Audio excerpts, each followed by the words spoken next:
abogada y directora ejecutiva del equipo latinoamericano de justicia y género, ELA. Natalia, ¿dónde está? ¿No está Natalia? Aquí estoy, aquí estoy. Ah, bueno. Muchas Hola gracias. Natalia, tiene la ¿Cómo le palabra. va, senadora? Muchas gracias. ¿Qué tal? Bueno, buenas tardes. Les agradezco la invitación a compartir algunas ideas que me gustaría transmitir como directora de ELA y también como integrante de REDAS, la Red de Acceso al Aborto Seguro en Argentina. Yo quisiera poner el foco de estos minutos en 3 puntos. El primero, el debate que estamos dando se construyó de manera colectiva, reflexiva y responsable a lo largo de muchos años.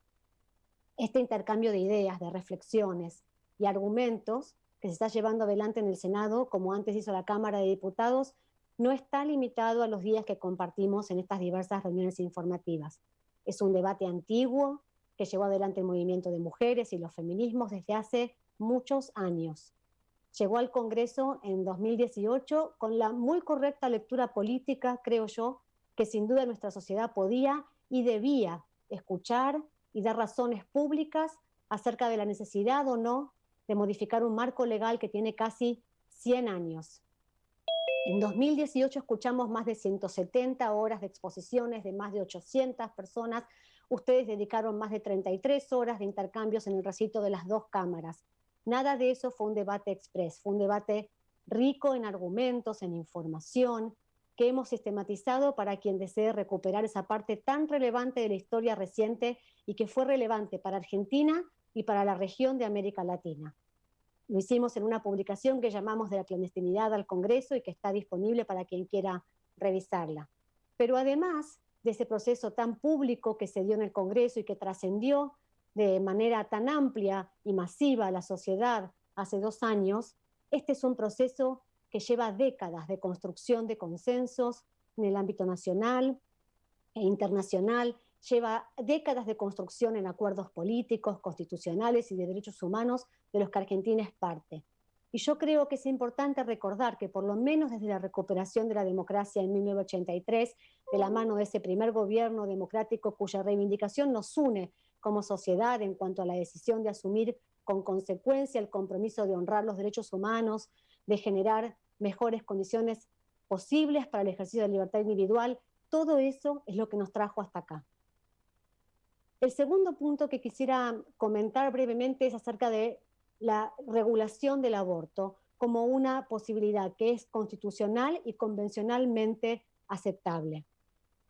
Todos los comités de tratados internacionales de derechos humanos indicaron en reiteradas oportunidades que nada en ellos prohíbe la regulación de la interrupción del embarazo. Es decir, no hay una jurisprudencia episódica, aislada, ocasional.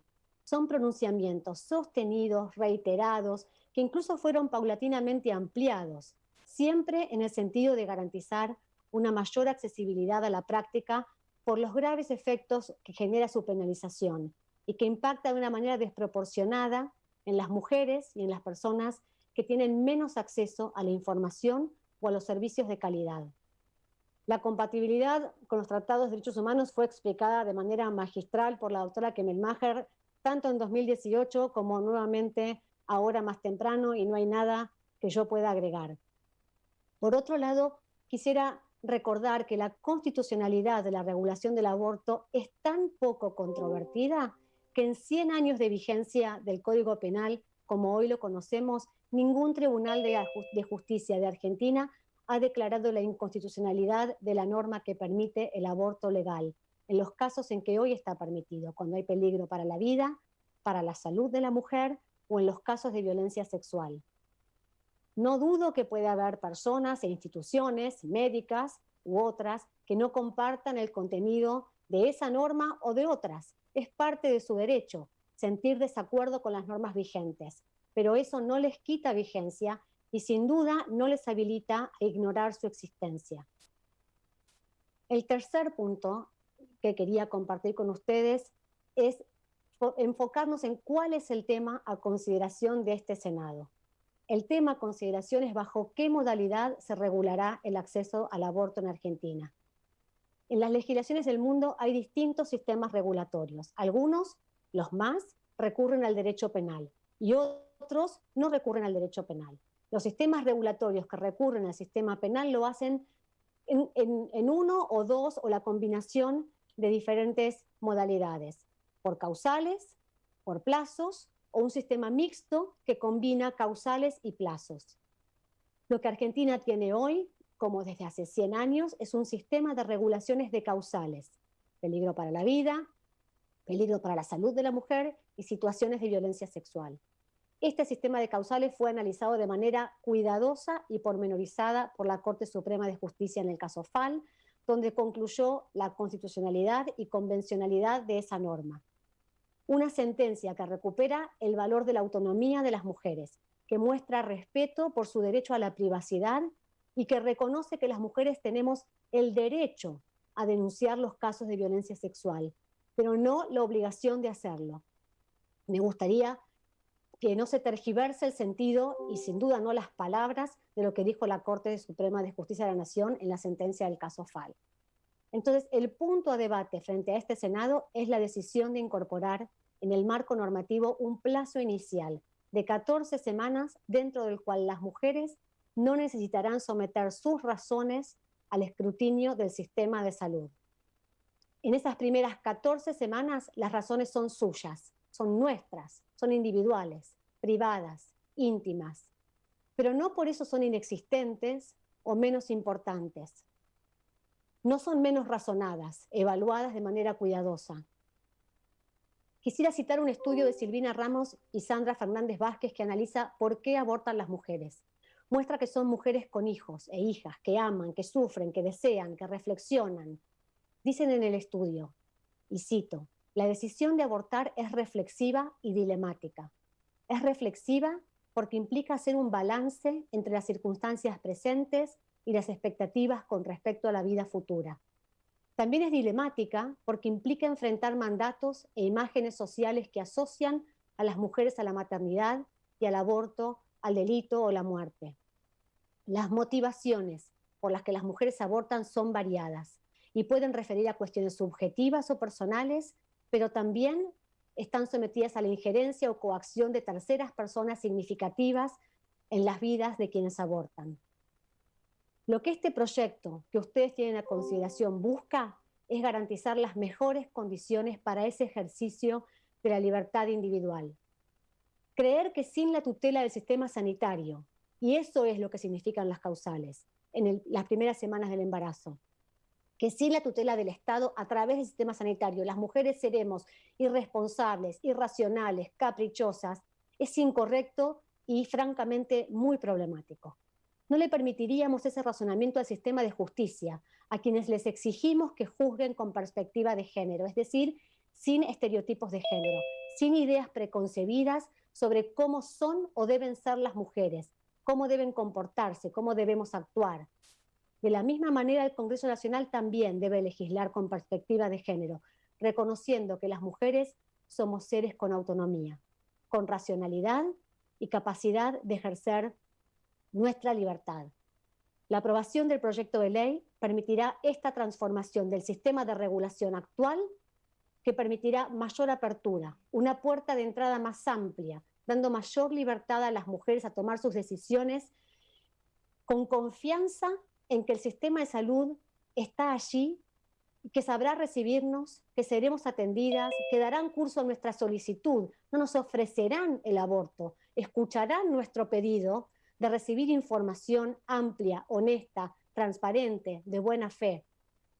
Y así serán minimizados los rechazos y las derivaciones continuas que empujan a las mujeres a la clandestinidad con los riesgos que esto implica, para que los abortos que hoy ya suceden se puedan hacer en el menor plazo posible y en las mejores condiciones sanitarias disponibles. Quienes defendemos estas ideas no tenemos duda que este es el tema de la agenda social y política de esta época.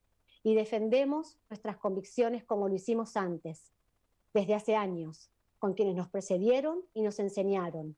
Y lo hacemos de cara y en la compañía de las generaciones más jóvenes, de nuestras hijas, nuestras alumnas, que pueden no estar teniendo voz en estas audiencias, pero se hacen oír en todas partes, Son jóvenes, hijas, hermanas, compañeras, que sin duda están mirando muy atentamente cómo, con qué argumentos se decide sobre sus derechos. La pregunta es en qué medida somos capaces como sociedad de reconocer sus espacios de libertad. Esa tradición de respeto por la autonomía, por la libertad individual, representan los valores fundamentales que compartimos como sociedad desde ese primer gobierno de la democracia recuperada en 1983. Muchas gracias. Sí, muchas gracias, Presidenta.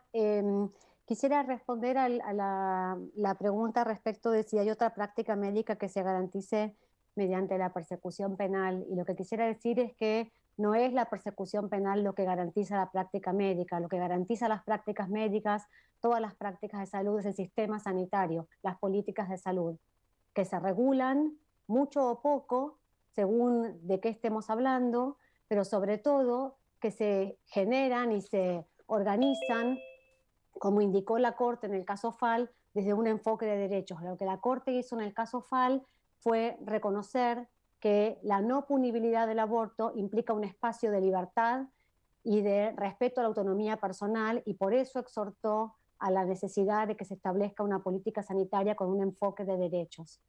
Las prácticas de salud se organizan en el sistema sanitario de la forma en que se organizan todas las prácticas sanitarias, y eso es importante hacerlo en reconocimiento, con todo lo que implica reconocer la complejidad de la práctica de la medicina, que tiene que basarse en el reconocimiento de la necesidad de una relación médica, paciente, basada en la confianza, en el respeto de la autonomía, reconociendo que ha habido una evolución fundamental de la forma en que se ejerce la medicina, de la manera en que se construye esa intimidad y profundidad de la relación médico-paciente, en la transformación que hubo del ejercicio tradicional de la medicina, basada en el paternalismo, en la que decidía todo el médico, la médica, y el tránsito hacia el reconocimiento de la autonomía de la paciente, que hoy tiene la opción de elegir tratamientos y conductas que existen en cada caso particular